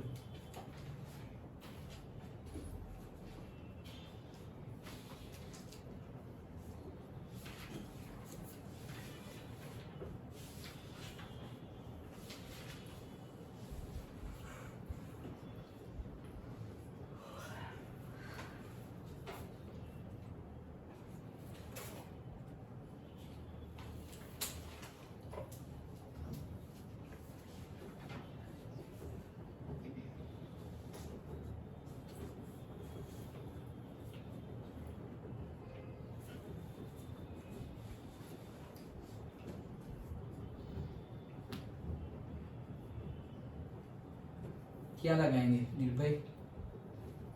सर वो लोग H equals to I square RT लगाए? वो लगा. लगाओ तो क्या लगाएंगे दिशा? उससे I is equal to 5 मिलेगा. उससे आई मिल गया, हाँ. फिर आगे बढ़ो.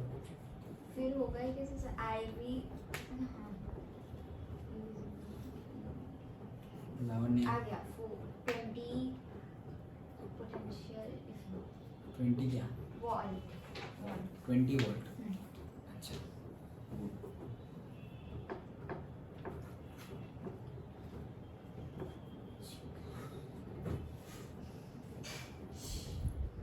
नेक्स्ट करो तुम ओए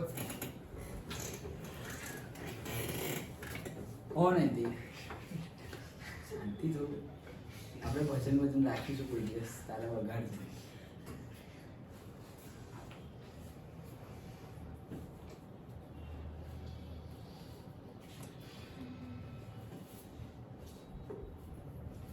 टीवी नहीं गिवन हैं टीवी गिवन नहीं कहाँ पे इसने 6 ईच सेकंड बोला है ना ईच सेकंड मतलब 1 second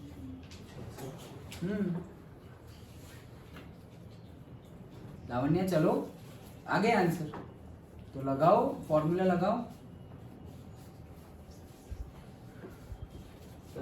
R is equal to VI नहीं तो R is equals to कहाँ से भी है P is equals to VI तो sir R is equal to क्या V by I हाँ V by I हाँ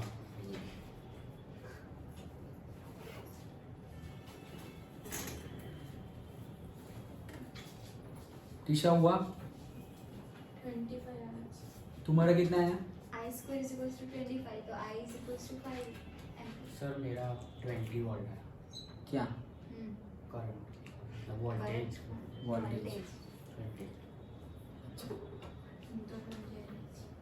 ओके चलो क्या है उसमें देखो क्या पूछा है लिखा तुमने क्या क्या गिवन है 100 जूल गिवन है सेकंड गिवन है 4 ओम रेजिस्टेंस गिवन है देखो 100 जूल हीट गिवन है H is equals to 100 joule each second बोला है मतलब 1 सेकंड रेजिस्टेंस गिवन है कितना 4 ओम और पूछा क्या है V पूछा है ओके तो सबसे पहले V तो V के लिए हमारे जो क्या ढूंढना है पहले तो क्या गिवन है और क्या ढूंढना है दो ही फॉर्मूला पे फोकस करो जो गिवन है उसके फॉर्मूला पे फोकस करो और जो फाइंड करना है उसके फॉर्मूला पे तो गिवन तो H है भाई H का तो एक ही फॉर्मूला है तो उस पे फोकस करो तो H is equals to say I square आ जाए नहीं तो एक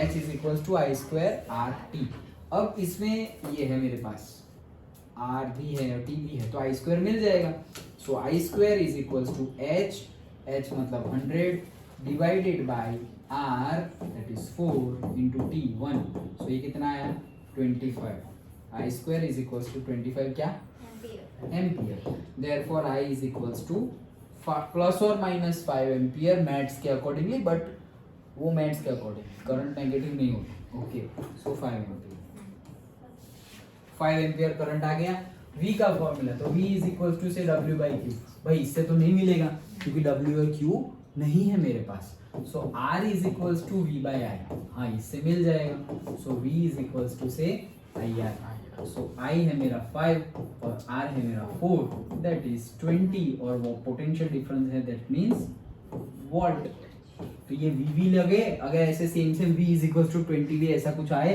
तो लिखना हो तो पूरा लिख दो volt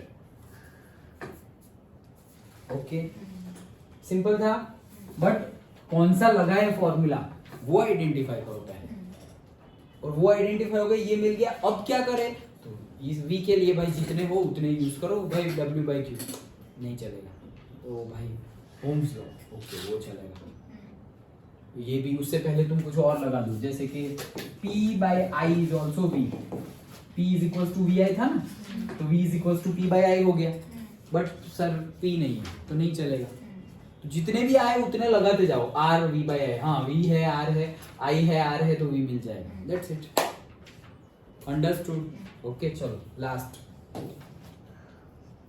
in this list last ये वाला एन इलेक्ट्रिक रेफ्रिजरेटर नीचे है but that I don't think कि तुम अभी करोगे वो बाद में if you want note down and try it at home okay for high IQ people ही है।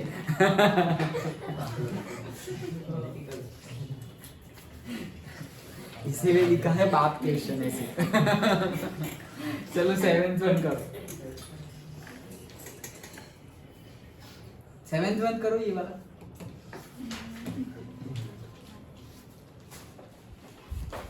હટપટ કર્યા વગર ચાલતું નહીં હે ને મારા મેમને કહેવું પડશે થોડા દિવસ હું લઈ લઉં છું નવમું ગુજરાતી મીડિયમ।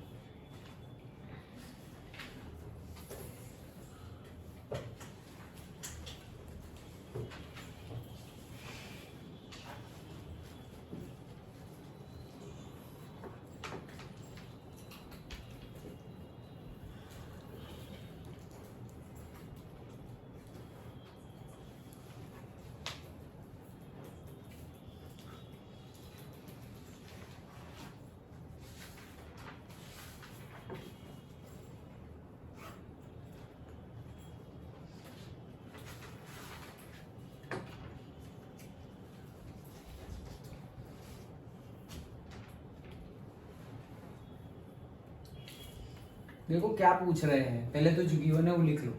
एक रेफ्रिजरेटर है जिसका पावर है 400 वॉट और वो 8 घंटे चलता है दिन में refrigerator. What is the cost of energy to operate it for 30 days at rate 3 rupees per kilowatt hour. मतलब कि एक दिन का 8 घंटे चलता है और अगर तुम 30 डेज के लिए उसको चलाओ जिसका पावर है 400 वॉट तो कितना लाइट बिल आएगा।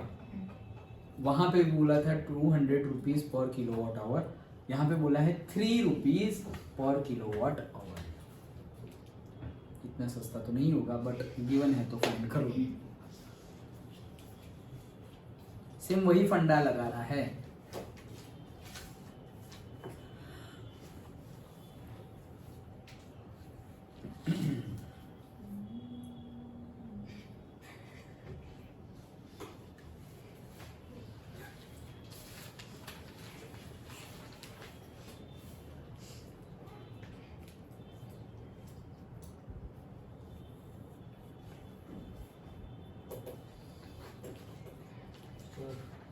Rupees 256. 256 rupees light bill. Okay हाँ 228 256 और कोई आंसर करो फटाफट।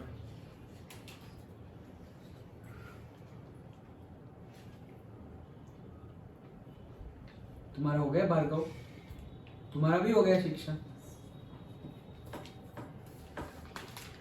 ठीक है तुम्हें जाना हो तो जाओ सब लोग।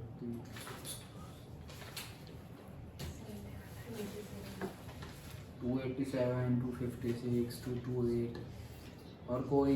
चलो लास्ट टिशा दिशा लावण्या प्रियांक हिमांशु। नहीं हो रहा क्यों? फॉर्मूला ही नहीं याद आ रहा क्या? लो क्यों बोल तो रहा हूँ वही है सेम।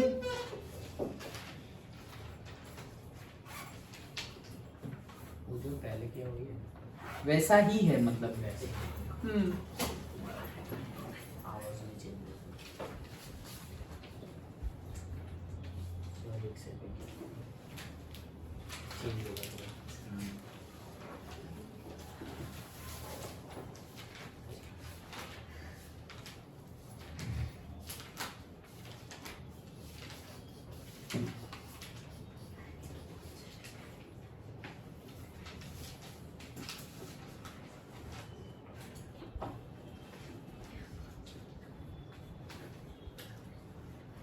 चलो अमन क्या कर रहे हो? रुपीज 7 देख रहे हैं सर सर रुपीज नोटबुक 768 निकालो गिनो। 768 रुपीज 768 288 286 280 28 56। चल देखते हैं कितना आ रहा है। नोट डाउन तो कर लिया है तुमने सब?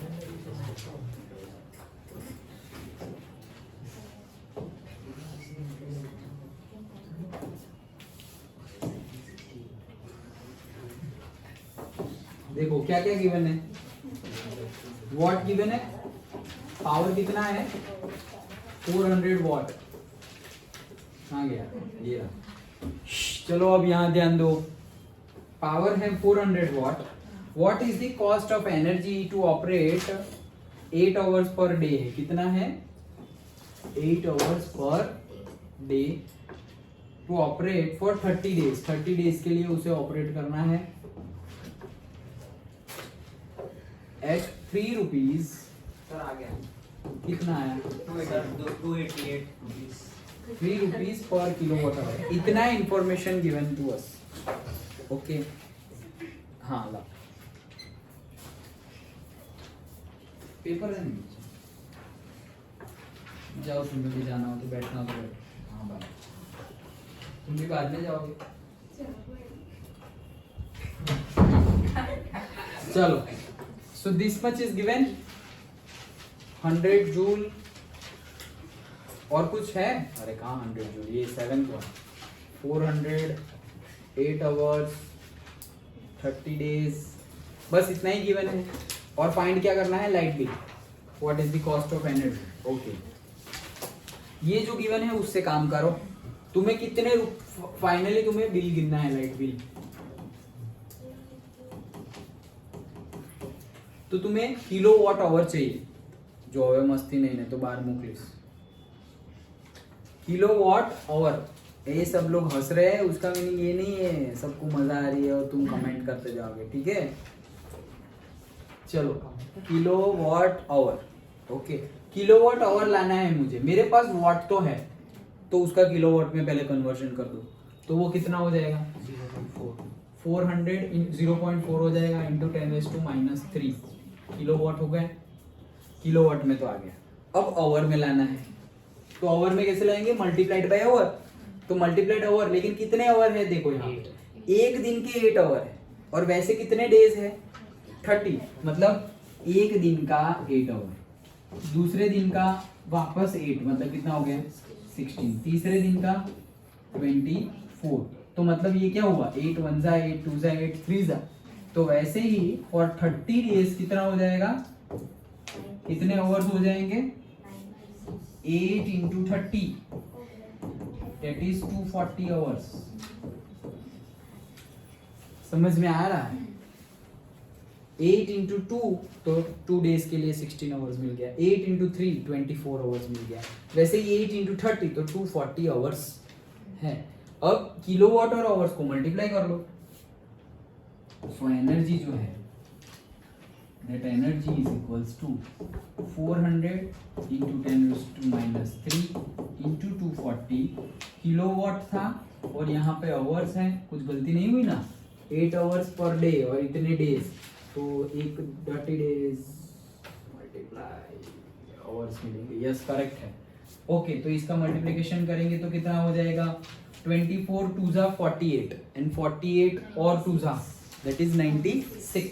ओके, सो 96 1 2 3 1 2 3 1 2 3 इंटू 10⁻³ किलोवाट आवर. 10⁻³ 1 2 3 कट हो गया, तो कितना आया 96 किलोवाट आवर. तो भाई 1 किलोवाट आवर का 3 रुपीज. 96 किलोवाट आवर का कितना रुपीस. तो से 300 में से 12 निकाल दो, so से 288 रुपीस. किस किस का आया 288? जिसका भी आया. Okay good, 288 done. समझ में आया. सिंपल यूनिट पे जाओ कि ये लाना है मुझे. अंडरस्टूड. ओके, चलो तो ये था हमारा पूरा चैप्टर. कंसेप्ट वाइज पूरा का पूरा हमने कंप्लीट किया. समझ में आया सब कुछ. Okay, now we will see in text questions, exercise questions and activity if possible to discuss here. अगर सर्किट वाली एक्टिविटी होगी तो हम यहाँ कहाँ करेंगे. ओके, बट समझ में आ गया. न्यूमेरिकल्स अगेन 3 4 5 टाइप्स के न्यूमेरिकल्स बनेंगे ये चैप्टर में से. ओके, ऐसा भी नहीं है कि सिर्फ सीरीज पैरेलल नहीं, ये भी इम्पोर्टेंट है. रेजिस्टिविटी वाले भी इम्पोर्टेंट है. अंडरस्टूड. ओके, चलो तो ये हमारा चैप्टर यहाँ पर कंप्लीट होता है। न्यूमेरिकल करना हो तो न्यूमेरिकल ही करते हैं। निकालो टेक्स्ट बुक।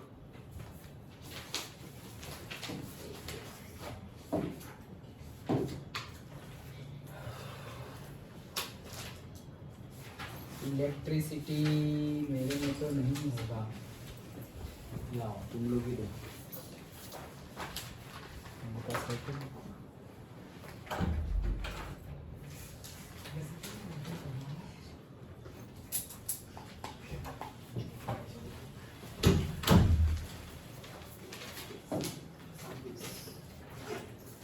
चलो तो एग्जाम्पल्स देखते हैं। सबसे पहले तो बुक में ही जो एग्जाम्पल्स गिवन है वो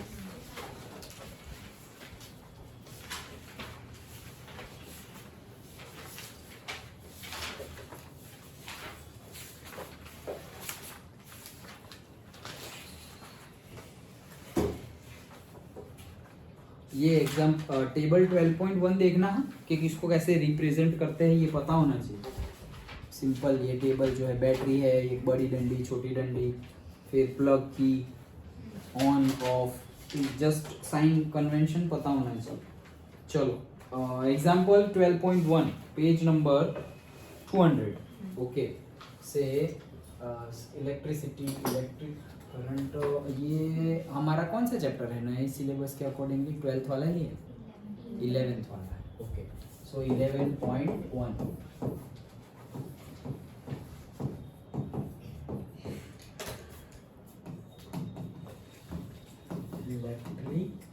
इलेक्ट्रिसिटी क्या बोल रहे हैं? अ करंट ऑफ 0.5 एम्पियर, मतलब I is given 0.5 ampere is drawn by a filament of an electric bulb for 10 minutes. T is equals to 10 minutes. Find the amount of electric charge that flows through the circuit.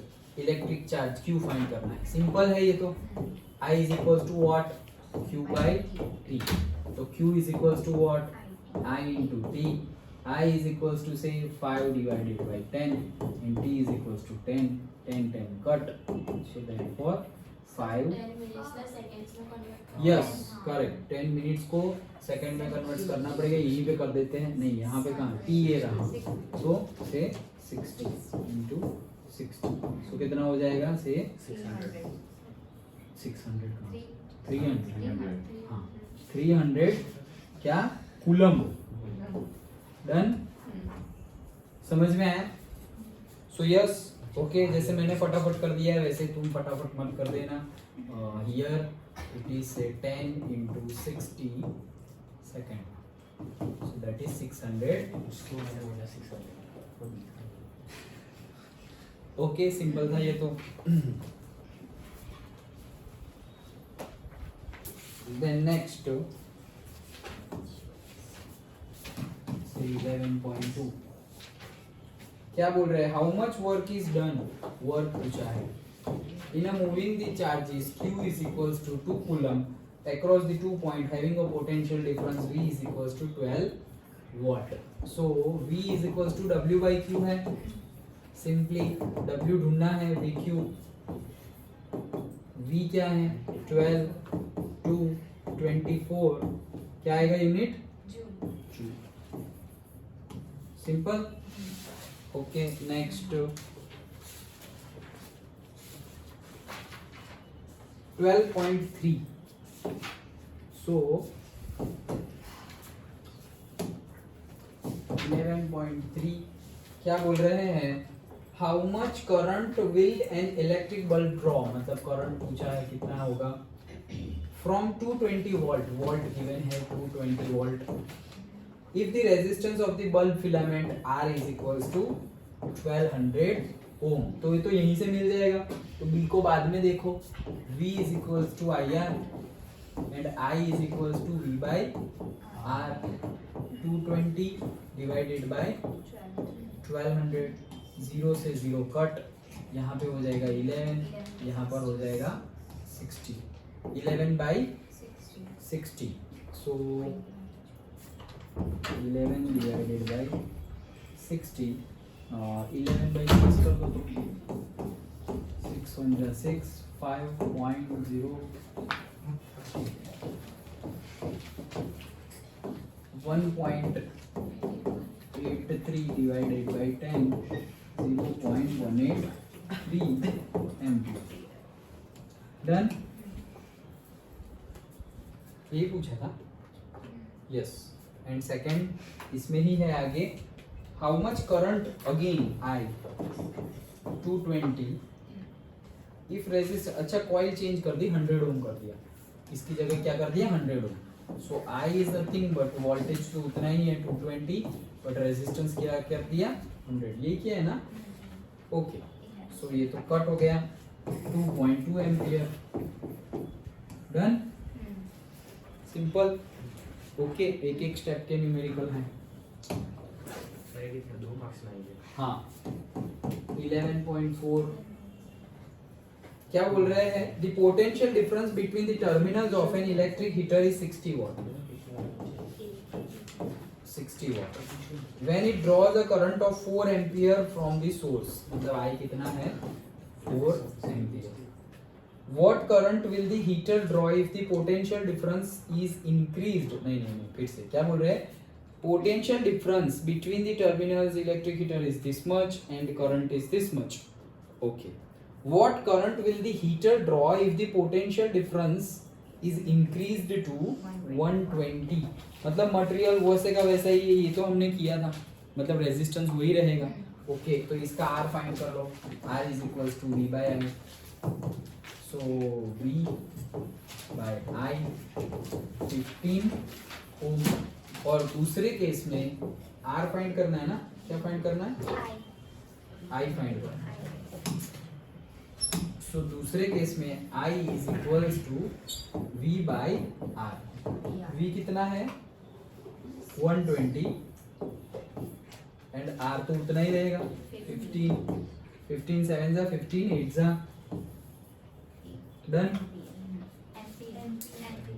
आई आया है ना हमारा yes ampere okay then ये तो हमने कल किया था वो है क्या नहीं वो नहीं है 11.5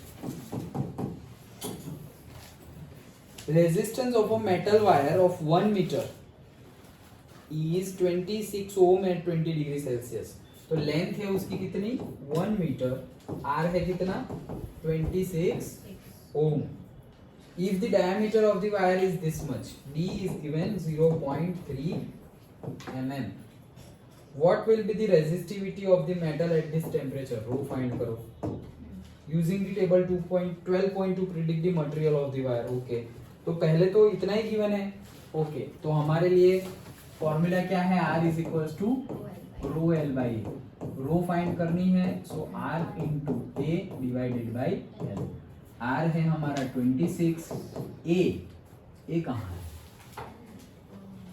ए तो नहीं है डी गिवन है ना तो सबसे पहले तो उसको यूनिट कन्वर्जन करो D is equals to 0.3 into 10⁻³ metre में लाओ mm टू मीटर 10⁻³ अब a की वैल्यू क्या होगी π/4 d स्क्वायर वायर कल उस दिन हमने देखा था तो उसे π/4 इंटू d का square that is 0.3 into 10⁻³ into 0.3 into 10⁻³ d का square into l 1 meter done pi की वैल्यू 22/7 ले लो तो 22/7 दैट्स इट अब सिंप्लीफाई कर दो 4 है यहाँ पर 26 है 22 है नहीं होगा ऐसे ये 2 जा और ये 13 देन ये 2 और ये 11 7 से कुछ नहीं ओके सो अब क्या करेंगे मल्टीप्लाई करो सिंपली हाँ 10 यहाँ पे और जा सकते हैं कितने हो जाएंगे जैसे 13 इंटू 11 इंटू से 3 divided by 10 into 10⁻³ into 3 divided by 10 into 10⁻³ divide by 7 that's it तो 13 3 जा 39 नहीं पहले इसको करना 3 3 जा 9 9 11 जा 99 so 13 into 99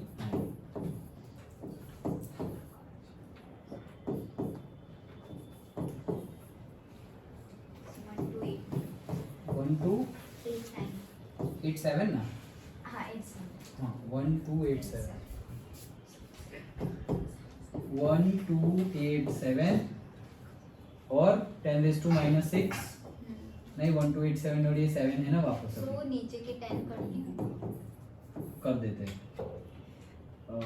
इंटू 10 10 मुझे लगा कि 10 10 रहेगा तो थोड़ा इजी रह जाएगा 10 raised to 2 into 7 1287 by 7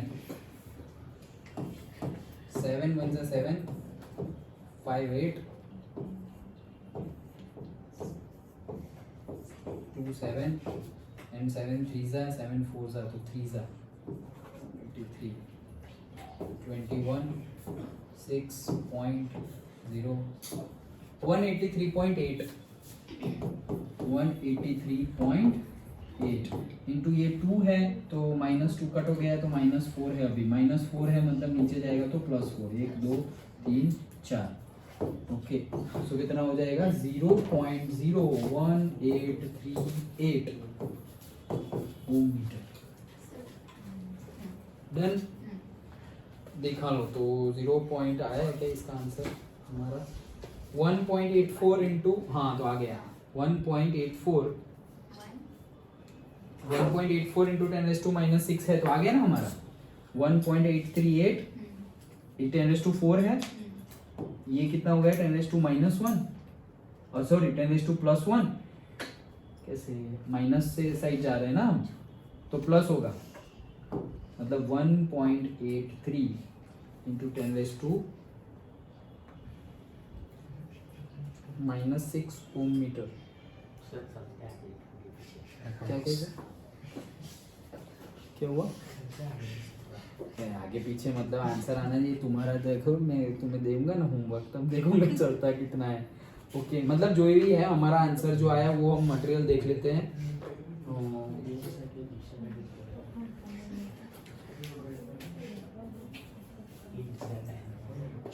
बातें नहीं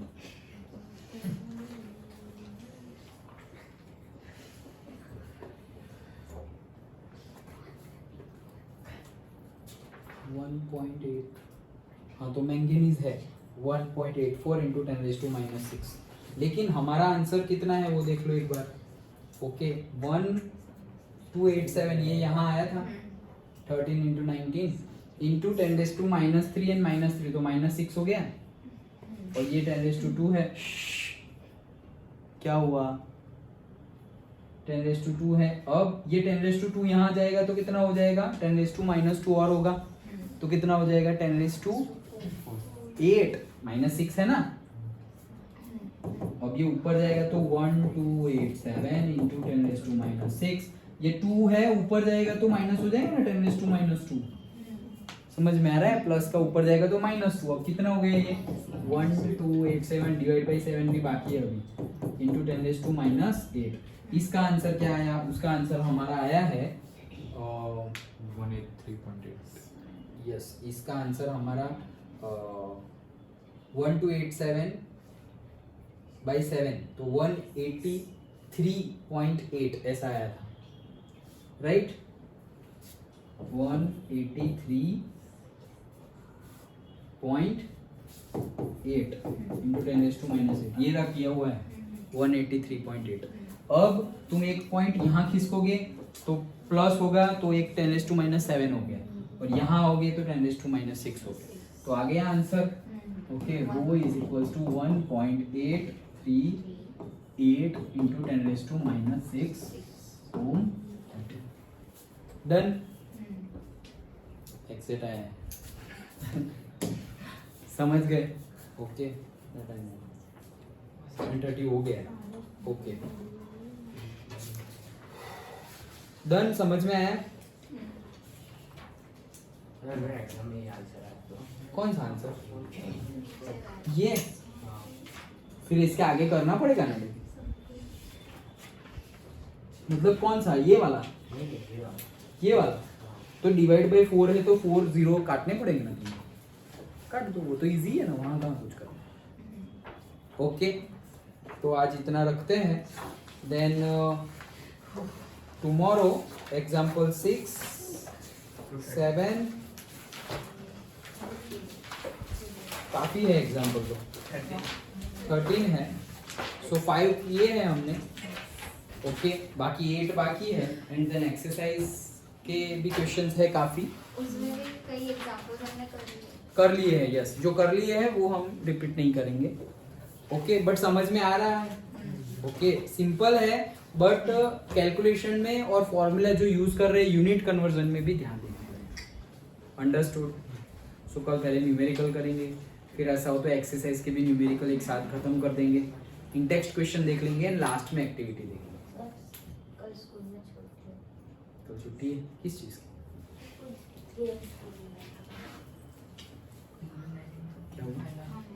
तुम्हें नहीं है? अच्छा, बट हाँ उसका लो बैटरी हो गई, उसको बंद कर दो।